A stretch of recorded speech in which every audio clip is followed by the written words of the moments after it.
was a great program win, no question. The preparation throughout the week, every guy in our program mattered, all week and then all Saturday night. Just was really proud of our effort, our will, and it's never perfect, but there was a lot of good execution on Saturday night.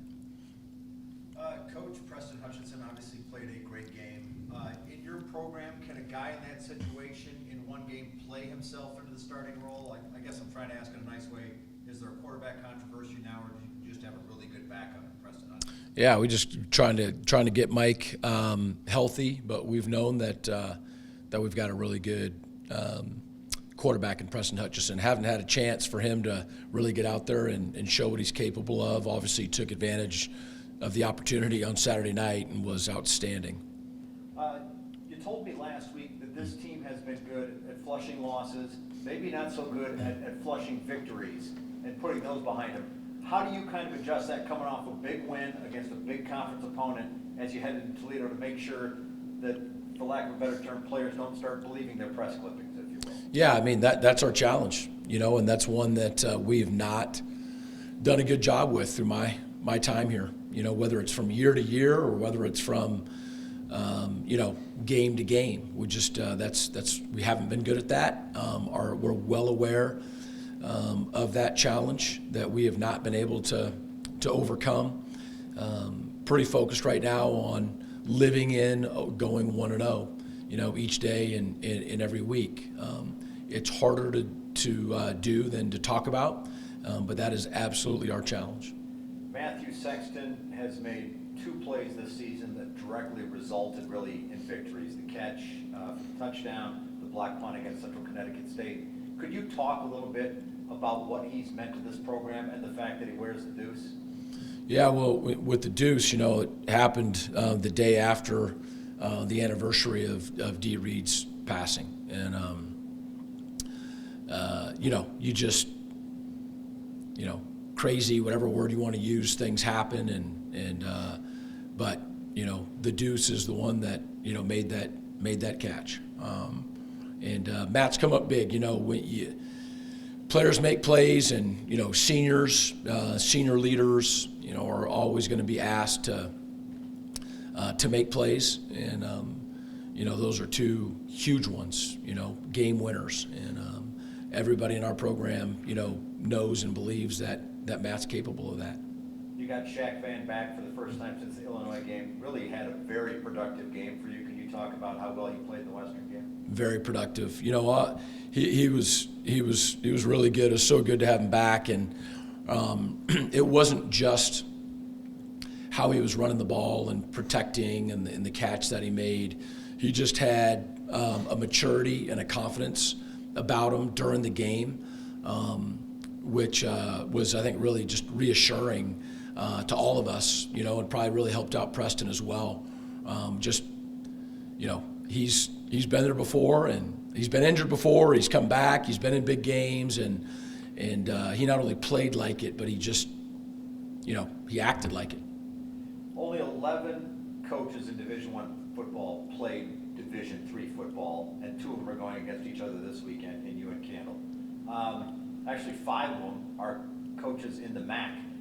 When you come from the D3 level, and I played at that level, there's a lot of guys that have a chip on their shoulder that want to prove themselves that they can play college football.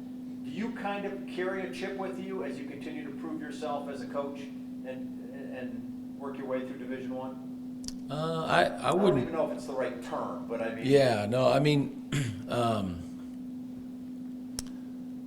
I don't think it has anything to do with the level that I played at, or that I coached at. I don't see that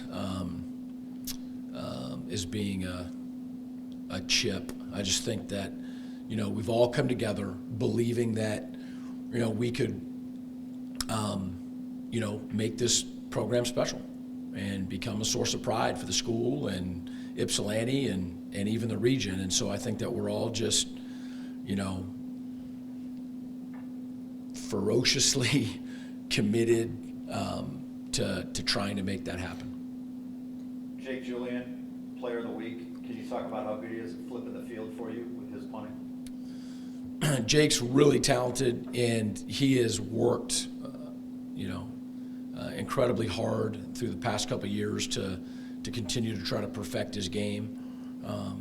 He's really good, and I don't know that he's had a breakout game. This last week was a good game for him, but he is so capable. And it was funny yesterday because on Saturday I said that ball needs to go out of bounds.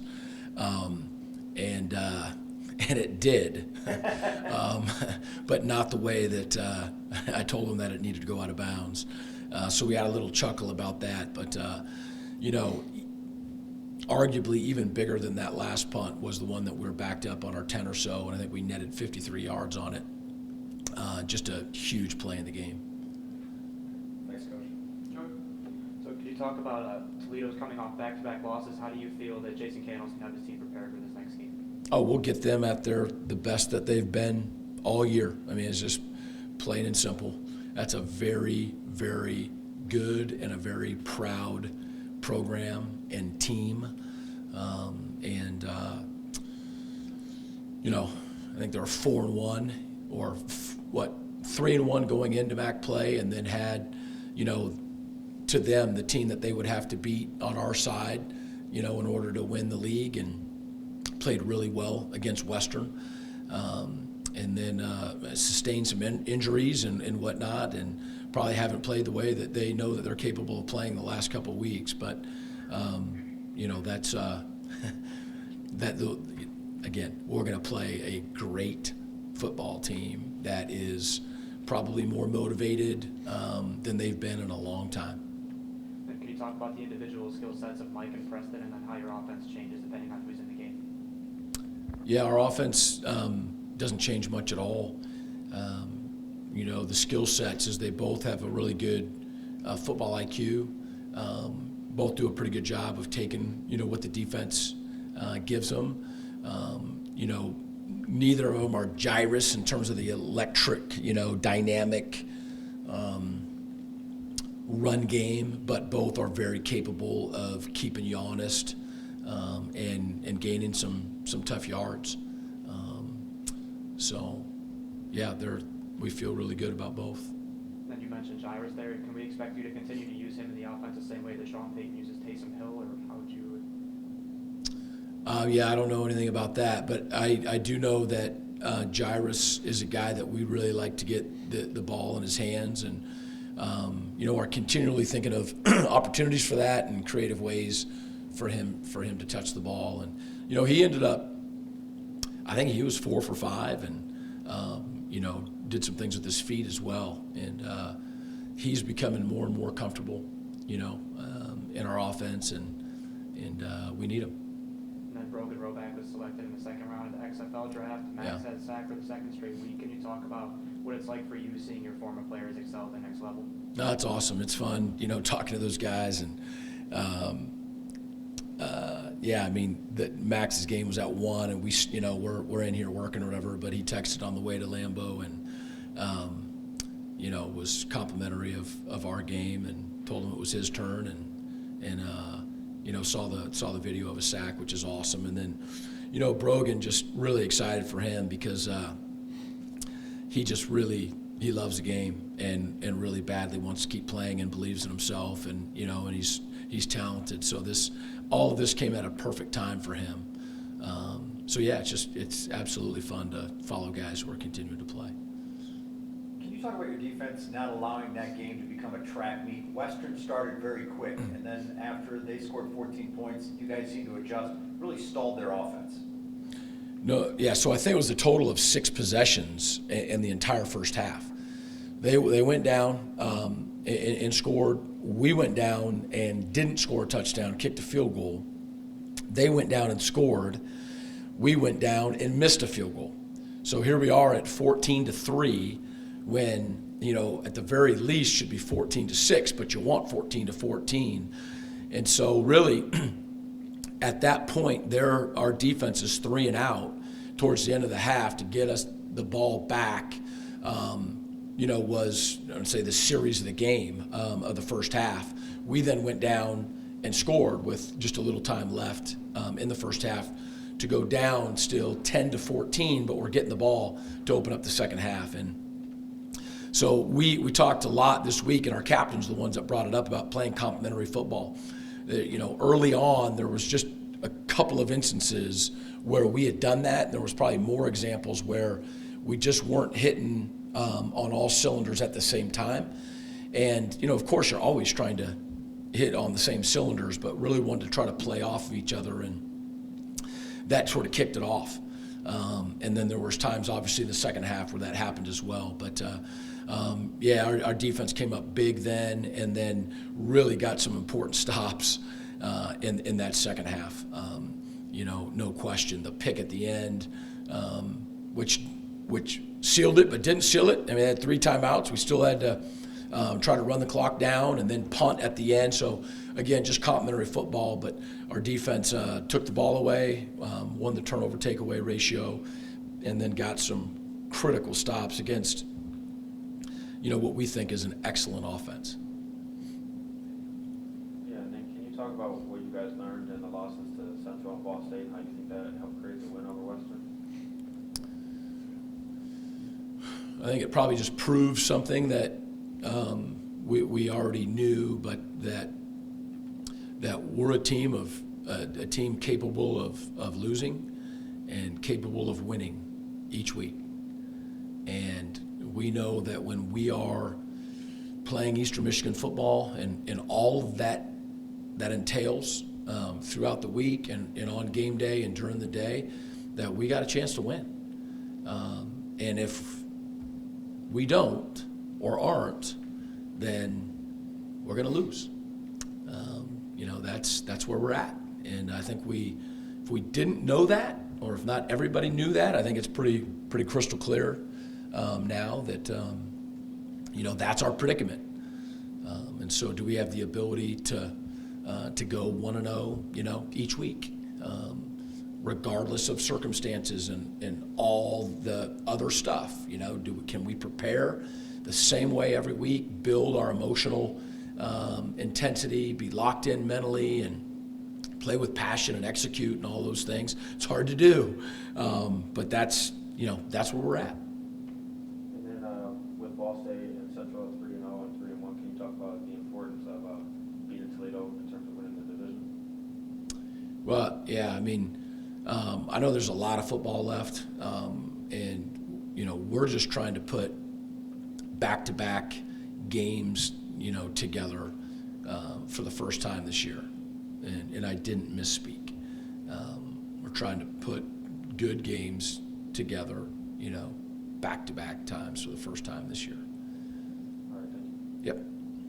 Student athlete you brought today, we all know about Shaq on the field and his fight to get back on it, but off the field, you've spent so much time with him. What is Shaq, the person like that makes him so attractive to you as a coach that you want to have him around? Yeah, he's a great person. I don't know that I've ever had a 3-time captain. I know I haven't had a 3-time captain. So you have 105 or 110 guys plus the staff and all that, voting. There's a lot of different honors that people can get, but when your peers are electing you captain and doing that, 3 different times, it's unheard of in my career. I think that speaks volumes about who he is, how people regard him on and off the field. I mentioned earlier just a little bit about sort of his demeanor during the game. I mean, that's what I was probably most excited about. He just had a really cool confidence about him, in a big game that I think really brought a lot to our team. But yeah, I mean, he's going to be out of eligibility, we think, here soon, and I know that Shaq and I will have an awesome friendship for a long time. And then Jeff Hubbard, our other student athlete here today, of course gets a second career pick, but he's a guy that's become more vital in your secondary as well. Oh, no doubt. Jeff's a guy that we've talked about just how good he is with the ball in his hands. You know, he could be a punt returner, could probably play a slot receiver, and is a guy in the secondary that has football IQ, just has awareness, is athletic not only in body but in mind, and so you know, making those crafty plays, you know, is not a surprise to us at all, and it's a big one. You know, on Saturday, that game is not over until the official says this game is over, and we needed that, and he came up big. Anything else with Coach before we bring up the student athletes?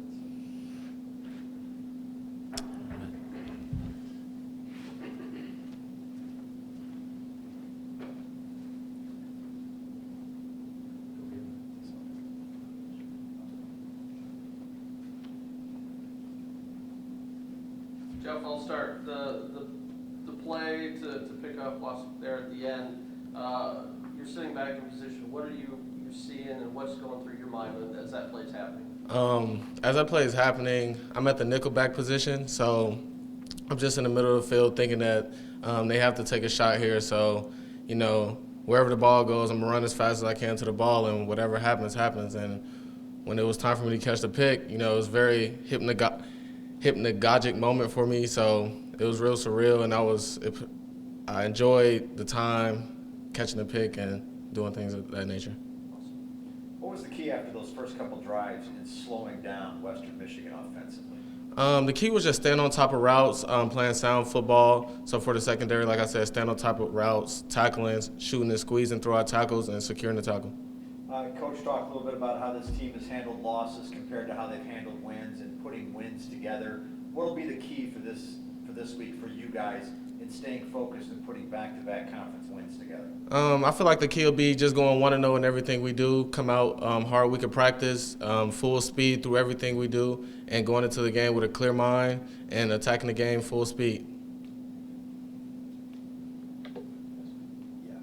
So you guys were able to hold Western to 192 yards passing. Can you talk about what you felt was making you guys so successful against them?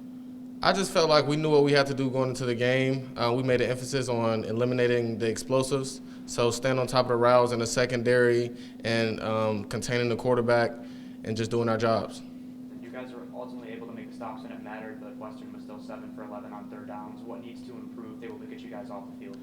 We just have to execute the game plan, and it's no more than that. Just execute the game plan. Our coaches tell us what to do, and everybody has to do their job, all 11 men, to get off the field. And then Western had a lot of long drives. One was 19 plays. Can you talk about what it's like being on the field for such extended periods of time and how you stay mentally focused? Well, like I said, just keeping the ball in front of us, you know, to execute. All 11 men have to do their job. So if all 11 men are not doing their job, then of course the drive is going to be longer than we expect. But just keep doing your job, not focusing on anybody else and what anybody else is doing. So just staying focused of doing your job, and when all 11 men do their job, then we're off the field. What do you guys think of that primetime atmosphere, the flashing lights, the music, the nighttime game? Did it feel a little different than some other games this season? I don't feel like it felt any different. You know, that's more of crowd. The crowd gets into that stuff. You know, we always come into the game no matter who's in the stands, who's not in the stands. You know, we're all at war together with our brothers, so what goes on around us doesn't really matter. Jeff, everybody talks about how obviously the defense can help the offense by keeping points off the board for the opposition, but how big is it for you guys as a defense when your offense is putting together longer drives like they did on Saturday, 4 drives of 10 plays or more? Does that give you guys more time to kind of break down the drive that you guys were out there for beforehand and make adjustments? Yeah, the offense is huge when they put together a long drive and they execute by doing the things that our coaching staff has put together for them, and it gives the defense time to rest on the bench when we have to go through those long drives, and we put together, you know, make little defensive of adjustments, and we're able to go back on the field and execute. How big was it to have Jalen Phelps back there in the backfield with you guys? Oh, it was huge. You know, Jalen brings so much energy to the secondary and also to the team. You know, he's a vocal leader, one of the biggest vocal leaders on this team, and it was huge to have him back in the secondary, and it just felt right to have him back there with us. Yeah, Toledo has averages 17 in their last 3 games. I'm not sure how much you have looked at them yet, but just from the secondary's perspective, can you talk about what you guys can do to limit their offense? Like I said, we could just stay on top of routes, you know, and I feel like in the secondary when everybody's doing their jobs, then beating us is pretty inexecutable. And then for you individually, can you talk about something that you've done this season that you're proud of, and then something that you think you need to improve on? I feel like I've done a good job, you know, just trying to fill the shoes of Ross Williams, who played previous to this year, and things that I need to improve on. I just feel like I need to be more consistent in my playing. Thank you. Anything else? Thank you for your time. Thank you.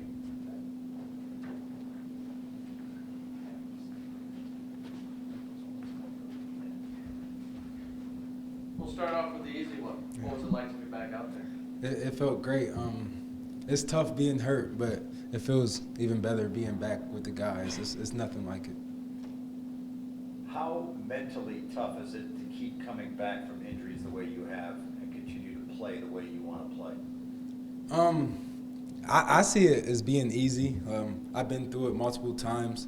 I know what it takes. We have good doctors, trainers, a staff that supports us well. So for me, it's pretty easy. Can you talk a little bit about your offensive line and the performance they put in Saturday against Western Michigan? Oh yeah, we had great plans starting from the coaches. The offensive line played out their mind. They was moving guys all day, and we needed that, and we're gonna need that for the rest of the year. Coach Creighton has talked about he doesn't know Eastern Michigan football without you. Yeah. Can you talk just a little bit about what solidified your decision to come to Eastern Michigan and what your time has been like here? It was just kind of like my high school. Like my high school was kind of at like that point where like we needed to get over that hump, and I felt that at Eastern Michigan too, and that's kind of why I came here and chose to be here. And it's just I'm so glad I came here, and my relationship with Coach is great. I'll ask you the same question I asked Jeff about this team has handled losses very well and fought back. It seems like the wins sometimes are a little harder to kind of put in the rearview mirror and string wins together. Yeah. How do you rectify that situation this week? I think it's just coming down to executing the game plan. Our coaches had a great plan this week, and like we were seeing things on the field before it even happened, and that's what we're gonna need like for the following weeks. We're gonna have to execute the plan to win games. How much did it mean to you to beat Western? Oh, that was my first time beating Western since I was here. It was big. It felt great. I know a couple of guys on Western team, and I let them know about it, but it just felt great beating Western. So you have 22 carries for 88 yards in the first week, and then you start to get hobbled, and then you don't ultimately get to play again until last week, and you get 97 yards rushing. Can you talk about that, how that felt with you watching your team not have you out on the field, and then how you felt being able to contribute to team win? It's definitely hard not playing, but it's still like I got to prepare the other guys, and they played well when I wasn't playing. And like we all impact each other in our room. So if I'm hot, it got to carry over to the next guy. If they're hot, it got to carry over to me. So we all try to feed off each other. Then 2 weeks ago, the team averaged 2.7 yards a carry. This past game, it's up to 3.7, almost 4 yards a carry. Can you talk about what you feel that your impact is to the running back room? I just think it's a whole offense as a whole, not just me or any other guy. The whole offense played well. We was throwing the ball better. The O-line was blocking better. We were running better. So it got to do with everyone. There was 38 rushing attempts by the team. Can you talk about what that's like playing in an offense where you know you're going to get carries, you know you're going to get a chance to make an impact on the game? Yeah, I just feel like when everyone's playing well together, we're hard to beat. And what was Preston's presence like in the huddle at the end of the game there? Oh, yeah. Preston, he's a baller, man. He was just so confident the whole week, the whole game. He was just confident. He was never, like, worried or anything, and that's what we needed to win. Then you obviously played with a lot of different quarterbacks in your tenure here. What specifically sets Preston apart from the rest? Preston, like, he's just always ready in the moment. Like, this was his first big game, big start, and he was just ready for the moment, and it was nice to have him. Then Toledo averages 204 yards a game on the ground, giving up defensively. Can you talk about what that number means to you and then what you expect for the running game this week? Yeah, we just got to execute our plan. Our coaches put up a good plan for us. We got to practice it all week, and we got to be ready to play Saturday. Yeah, I mean, the team getting their first MAC win and then you coming back. Can you talk about your goals as a team and you personally for the rest of the year? We got to continue to win. The conference is all over the place, so we just got to continue and just do our job, and we can't really worry about what everybody else do in the conference. We're just going to try to continue to go 1-0 each week, each day, and I think that'll get us to our goals. And then what about you personally? Personally, I just want to win. Like, that's what it comes down to. Like, all the stats are nice, but winning games is nice. Shaq, first drive of the game was your longest in terms of plays and time off the clock this year. How important was it for the kind of the flow for the rest of the game to see the game plan working right from the start? Yeah, definitely. Like, as an offense, when we get that first down of the game, like, after that, it's like we just start flowing, and we just kept flowing during that first drive, little throws, little runs, and it felt great.